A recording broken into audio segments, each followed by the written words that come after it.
uno se imaginaría que un profesor es alguien súper inteligente, más si es un profesor de universidad, y más si esa universidad es la Universidad de los Andes. Sin embargo, la vida a veces es un poco sorprendente y veamos el caso del profesor Alexander Klein, de la Universidad de los Andes, músico e historiador que salió con esta joya en Twitter. Cuando un trabajador fabrica un pantalón, su empleador le paga 10.000 y luego lo vende en el almacén a 200.000.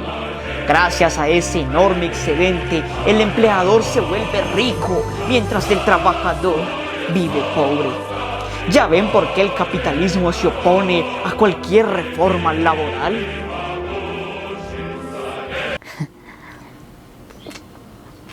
Es en serio.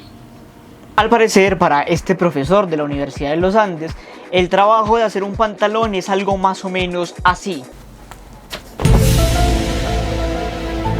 Vamos a ver, profe. Si es tan sencillo que un trabajador haga un pantalón, entonces ¿por qué este trabajador se deja explotar de esta manera? Es decir, si el trabajador hace un pantalón, le dan 10.000 y luego lo venden por 200.000, ¿por qué el trabajador no hace un pantalón y lo vende por 200.000? Así ganaría muchísima plata, ¿no? O sea, y no necesitaría para nada al empleador.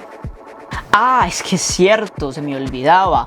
Se necesita una máquina, una tela, electricidad, un lugar el cual arrendar para poner la máquina, pagar agua, jabón, porque se necesita un baño, un lugar donde están los trabajadores, seguridad. A ver, luego hay que hacer un proceso de marketing, hay que pagarle a una gente que no hace parte directamente del proceso de hacer un pantalón, sino que son, por ejemplo, contadores, tesoreros, secretarios o secretarias, la gente que hace el aseo en la fábrica, el transporte de las telas, de los pantalones luego al almacén, alguien que vende en el almacén, el alquiler del almacén, la electricidad en el almacén, el agua en el almacén. Y eso que no hemos hablado del tema de impuestos, porque según el Banco Mundial, Colombia es el país de la OCDE en el que las empresas más pagan impuestos, así la propaganda de ciertos sectores políticos te hayan convencido de lo contrario.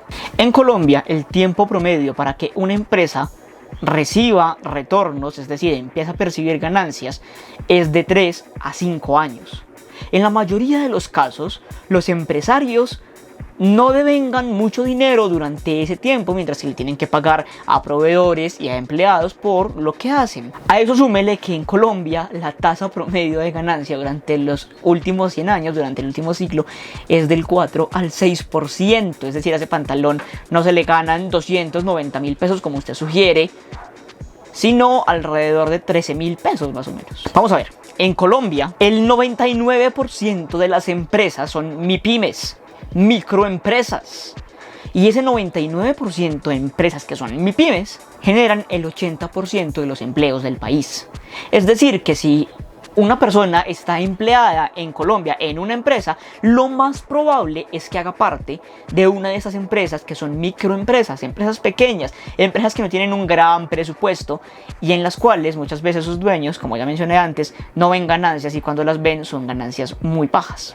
Esa es la principal razón por la que Colombia es el país de la OCDE en la que más personas que están supuestamente empleadas trabajan por sí mismas, no trabajan para una empresa, porque en Colombia no es rentable montar empresa. Y es la misma razón por la que solo el 1% de nuestras empresas son empresas grandes.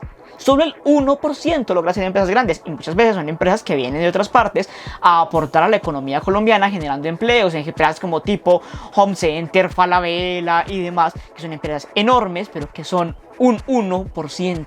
Por eso cuando gente como usted o la ministra del Trabajo dicen que es que los empresarios del país son muy tacaños con los trabajadores, están pensando en el tipo de empresario como el dueño de Falabella, el dueño del Éxito, Sarmiento Angulo, cuando la realidad es que el 99% de nuestros empresarios son personas más bien de escasos recursos, tipo clase media, que decidieron emprender y montar un negocio, el cual les va a dar rentabilidad dentro de 3 a 5 años, y es que la mayoría de MIPYMES fracasan durante los primeros 5 años.